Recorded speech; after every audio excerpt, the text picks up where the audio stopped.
So ఇదిలా హైదరాబాద్ లో దాక్కుంటారా? ఇప్పుడు ఇప్పుడు వర్మ గారు ఉన్నాడు.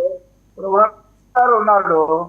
ఆ వర్మ ఇవాళ రేపు అరెస్ట్ చేయడం జరుగుతుంది. వెంటనే కొమ్మూరు కనకారావు వచ్చి వర్మ లాంటి మహాదర్శకుడిని అన్యాయంగా అరెస్ట్ చేశారు, ఆయన్ని పట్టుకొని వచ్చారు, ఆయన తీసుకొచ్చిన చర్చ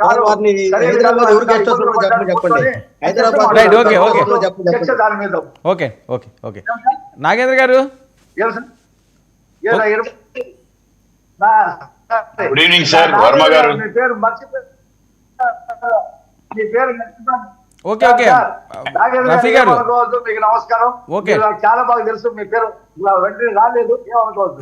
ఆయన ఏమనుకోరు కానీ సార్ మీదేంటి, మీది సిగ్నల్ బ్రేక్ అవుతున్నట్టున్నది. ఒకసారి పీసీఆర్ ఆయన మీది కాదు రఫీ గారిది బ్రేక్ అవుతున్నది. ఆయన సిగ్నల్లో ఉన్నారో లేకపోతే ఏమైనా టెక్నికల్ ప్రాబ్లం ఉన్నదో పీసీఆర్ ఒకసారి చెక్ చేయండి. నేను అంతలో నాగేంద్ర గారి దగ్గరికి వెళ్ళి వస్తాను. నాగేంద్ర గారు ఓకే ఓకే నాగేంద్ర గారు.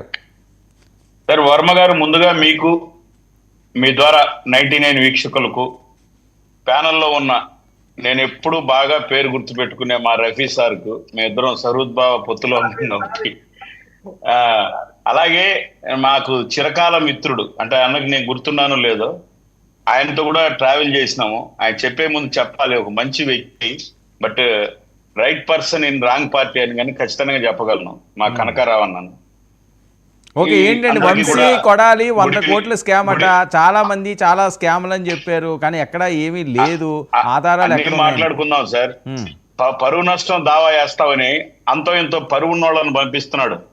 ఇక్కడ పరువుగా బతికే వాళ్ళని తెచ్చి డిబేట్ లో కూర్చోబెడుతున్నాడు ఆయన. ఆయన పరువు నష్టం దావా వేస్తాను ఇంట్లో కూర్చొని, ఎందుకంటే ఇక్కడ డిఫెండ్ చేయడానికి తప్పదు ఇంక పాపం. ఇటువంటి నిజంగా మాట్లాడిన వ్యక్తులు ఎవడొస్తాడో రాండి, ఇంట్లో వాళ్ళను అమ్మ మొగుళ్ళని పిలిచిన వాళ్ళు వచ్చితే మేము కూడా ఆన్సర్ చెప్పి దానికి సరిగ్గా మాట్లాడేవాళ్ళం. వాళ్ళు పాపం వీళ్ళను తప్పదు ఇంకా. ఇప్పుడు చూడండి, వాళ్ళకి చేసింది ఏంది 5 ఏళ్లలో అని మేము అడిగితే వాళ్ళకి ఇంకా ఇది ఇబ్బంది. అవన్నీ వద్దు, నేను సబ్జెక్ట్ లోకి వస్తున్నా సార్. అందుకే నేను ఫస్ట్ ఇంట్రోలోనే చెప్పిన, అన్న మంచి వ్యక్తి, right person in wrong party అని నా అభిప్రాయం చెప్పిన. అది ఇంకా నేను రెండోది, ఈరోజు ఇంకా ఈ విషయానికి వస్తే, మీరు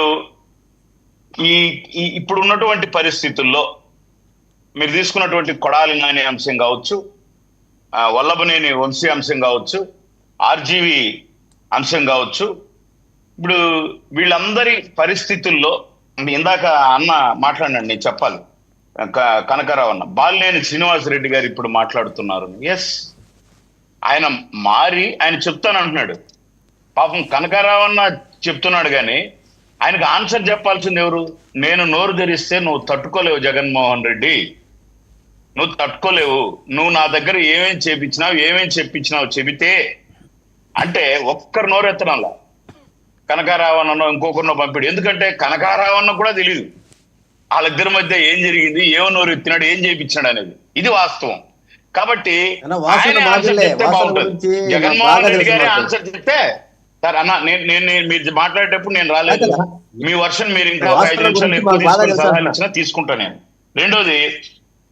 రెండో అంశం, అప్పుడు జరిగింది ఇప్పుడు జరుగుతుందా? రెండోది ఇంకోటి ఇంపార్టెంట్ విషయం చెప్పాలి. అప్పుడు జరుగుతుంది, ఇప్పుడు జరుగుతుంది. నాదెండ్ల మనోహర్ సార్ గురించి చెప్తున్నారు. దేశంలోనే, నేను నా రాష్ట్రంలో కాదు, దేశంలోనే అత్యంత ఎఫిషియెంట్ గా 24/7 పనిచేస్తున్నటువంటి మంత్రులలో ప్రప్రథమంలో నాదెండ్ల మనోహర్ సార్ ఒకరు. ఆయన సివిల్ సప్లైస్ ని ఇంతవరకు ఇది దాంట్లో ఉండేదని ఓపెన్ గా లిటరల్లీ ఇది జరుగుతూ ఉండేది. దీపం పథకం ఇది అని ప్రతిరోజు ఒక శ్వేతపత్రం రిలీజ్ చేసినట్టు చేస్తున్న పనులు చెప్తుంటే ఈయన ఏమంటాడు, సార్ నిన్న ఒక సివిల్ సప్లైస్ కంటైనర్ పట్టుకున్నారు, మళ్ళీ ఏమైంది అని. కంటైనర్ పట్టుకున్నారు కదా సార్. పట్టుకోవడం అంటే ఈ ప్రభుత్వం అటువంటి చర్యకు ఉపక్రమించలా. మీ దగ్గర ఎప్పుడూ కంటైనర్ పట్టుకోలేదు కాబట్టి ఇప్పుడు పట్టుకున్నారు. ఎందుకు గమనం? పట్టుకుంటే ఏం జరుగుతుంది సార్? ఆటోమేటిక్ గా ప్రాసెస్ అవుతుంది. ఇక్కడ దాదాపు ఆ సివిల్ సప్లైస్ లో 18 మంది అవినీతి పరుల ఎంప్లాయీస్ ని సస్పెండ్ చేశారు. ఏమైంది అని అడిగితే ఏముంటుంది సార్? సస్పెన్షన్ ఆర్డర్ పోతుంది, వాళ్ళకి షోకాజ్ నోటీస్ ఇస్తారు. ఇవన్నీ మనం అది జరిగే ప్రాసెస్ కదా సార్, మీ గవర్నమెంట్ లో అయినా ఈ గవర్నమెంట్ లో అయినా. మరి ఒక కంటైనర్ రైస్ ను, అంటే చంద్రశేఖర్ రెడ్డి లాంటి సమాజ ద్రోహులు పేద ప్రజల కోసం వస్తున్నటువంటి ఈ రేషన్ బియ్యాన్ని దోచి వాటికి కోటింగో లేదంటే ఇంకోటో వేసి బ్యాగులు మార్చి ఇతర దేశాలకు అమ్మేటటువంటి ప్రక్రియ చేస్తున్నటువంటి ఈ స్మగ్లర్లు చేస్తున్న ప్రక్రియను ఎక్కడికక్కడ 18 మిల్లర్లను మూపించి వాటిని నిలబెడుతూ ఉంటే ఈరోజు మీరు మాట్లాడుతున్నారు. మీరు ఆ కంటైనర్ ఏమైందంటే ఏదో ఒకటి సార్ అక్కడ ఇసుక పోతుంది అంటే నేను అడిగితే ఒక ఇసుక వస్తుంది అన్నారు. ఇసుక దోపిడీ గురించి ప్రపంచ చరిత్రలో జగన్మోహన్ రెడ్డి గారు ప్రయాణంలో దోచినట్టు ఇసుకను ఏం చేయలేదు, ఎక్కడికో వెళ్తోందంట. సరే మీరు ఆ లోకల్ మాకు ఆంధ్రప్రదేశ్ అన్నట్టు తీసుకెళ్లారు సార్ బెంగళూరు స్మగ్లర్లు. ఎవరికి తెలియదు, ఏ ఛానల్కి తెలియదు. ఈరోజు మీరు ఇసుక ఉచితం లేకుండా చేసిన అనే పరిస్థితుల్లో మీరు ప్రభుత్వం దాన్ని మాట్లాడడానికి ప్రతి విషయము ఇంత చిత్తశుద్ధిగా, ఇంత కన్స్ట్రక్టివ్ గా, ఇంత నిబద్ధతగా ఉన్న ప్రభుత్వానికి లేదు. కాకపోతే మా బాధ ఏంటంటే మీరు అడగాలి అని అడుగుతున్నారు, ఏదో ఒకటి రాసుకొని. అది కాదు, ప్రభుత్వం కానీ మేం కానీ తెలుసుకొని రైట్ వేలో నిజమే కదా అనిపించేటి అడగండి సార్ మీరు కన్స్ట్రక్టివ్ గా. సరే అండి, పోనీ కాదండి. ఇప్పుడు చాలా మంది కాదు, ఒక విషయం వాళ్ళు అడిగేది ఏంటంటే చాలా మంది మీద కేసులు పెట్టారు, ఆధారాలు చూపించండి, అరెస్టులు చేయమని అంటున్నారు కదా, దానికి ఎందుకు తాస్తారు? 100% జరుగుతూ వస్తున్నాయి. ఇందాక రఫీ సార్ గారు చెప్పారు కదా, టీఈడీ అని భారం మోపారు, ఇటువంటి దాంట్లో చేరారు. మరి ఏమైంది అన్నారు, ఇప్పుడు చేశారు కదా. ఇప్పుడు వీళ్ళు కూడా అమ్మ మొగుళ్ళు గురించి మాట్లాడిన వాళ్ళు. నేను ఆర్జీవి గురించి మాట్లాడుతున్నా. మా ఏరియాలో రాయలసీమలో మీకు భయం అయితే రాత్రికి అందరూ నా చుట్టూ పడుకుంటారు అంటారంట. అసలు మొట్టమొదటి వీడికి భయం కాబట్టి నా చుట్టూ పడుకో ఉంటాడు. అంటే వీడెక్కడో దాంకొని ఆ భాష ఆ సైతం ఒక రోజు అయితే లిటరల్లీ మాట్లాడాలి సార్ దీని గురించి. కొడాలి ట్వీట్ గురించి నిజంగా సొంత పార్టీ వాళ్ళు కూడా విమర్శించే దశలో ఆర్జీవి చేసిన ట్వీట్ ఏంటంటే అమ్మ మొగుడు అంటే తప్పేంటి అంటే.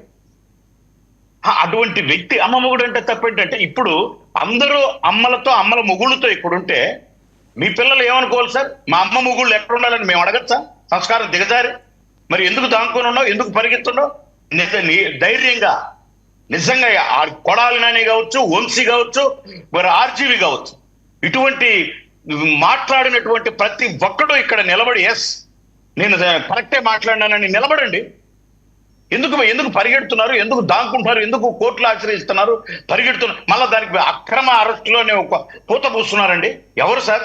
మహిళలు కనకుండా ఇందాక ఆయన అన్నట్టు ఒక స్త్రీని ఉద్దేశించి, వాళ్ళ బిడ్డలను ఉద్దేశించి, వాళ్ళ పుట్టుకలను ఉద్దేశించి, ఆ డిఎన్ఏలు లేకుంటే లేని వాళ్ళని కలబెట్టి మాట్లాడుతుంటే సొంత చెల్లిలే తల్లికి పుట్టలేదని చెప్పించిన ప్రభుత్వం సార్ ఇది. సొంత చెల్లిలే మా నాన్నకు పుట్టలేదని చెప్పించిన ప్రభుత్వం. ఇంకా ఎదుటి వాళ్ళని అనడం ఎంతవరకు నిజం? ఈ పద్ధతి మారాలి, ఇటువంటి సిస్టమ్ మారాలి. నిజంగా ఈరోజు అసెంబ్లీలో చూస్తుంటే ప్రతిపక్షం ఉన్నా లేకున్నా అంటే జీతాలు కూడా వేస్ట్ వాళ్ళకు. అటువంటి ఎక్కొట్టి తిరుగుతున్న ఈ అసెంబ్లీ దొంగలు దూరంగా ప్రతి సబ్జెక్టు మీద ఆహ్లాదంగా చర్చ జరుగుతూ ఉంటే మళ్ళీ మనం చూడగలమా ఇటువంటి అసెంబ్లీని అనుకున్నాం సార్? మళ్ళీ మనం ఇటువంటి చర్చ సహృద్భావ వాతావరణంలో ఇంత ఆహ్లాదంగా స్పీకర్ సమయం ఇచ్చి చూడగలమా అనుకుంటున్నాం. అటువంటి అద్భుతమైన అసెంబ్లీ. గత అసెంబ్లీలో ఏముండింది సార్? ఎక్కడన్నా ఒక్కసారైనా రాజశేఖర రెడ్డి గారి కొడుకుగా ఇది తప్పు అలా మాట్లాడటం అని ఒక్కరినైనా ఇది తప్పు అంటున్నాడా? ఈరోజు సాక్షాత్తు స్పీకర్ ఉద్దేశంలోనే మీకు ఒక ఎగ్జాంపుల్ చెప్తాను.